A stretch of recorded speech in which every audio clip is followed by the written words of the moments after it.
जय माता मित्रों, सुरेश ठाकुर ब्लॉग में तुम्हाરું स्वागत है ने આપણે વિક્રમ ઠાકોરની ફિલ્મ જોવા જવાનું છે। ફાઇનલ જ છે કેમ કે આજે જશું બંતાવદી ફિલ્મ જોવા, કેમ કે ભાઈ કોમ જતું રહેલા ફિલ્મ જોવા નતા જ અમે, પણ આજે ફિલ્મ જોવા જવાનું છે તો તમે બ્લોગમાં બન્યા રહો। અને ખાસ આજે વિક્રમ ઠાકોરનો પ્રોગ્રામ તમને બતાવું કે એમને નવું સોંગ બનાવ્યું હતું, ફિલ્મમાં આવ્યું હતું, એ સોંગ ગાયું છે તો તમે જુઓ એ પ્રોગ્રામમાં કેવું સરસ ગીત ગાયું છે। અને બહુ ગીત અને લાઈવ પ્રોગ્રામમાં ગીત ગાયું છે વિક્રમ ઠાકોરને, એ બી જુઓ તમે।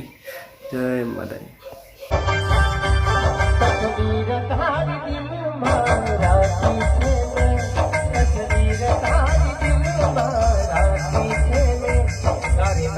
जिंदगी करी जाती है।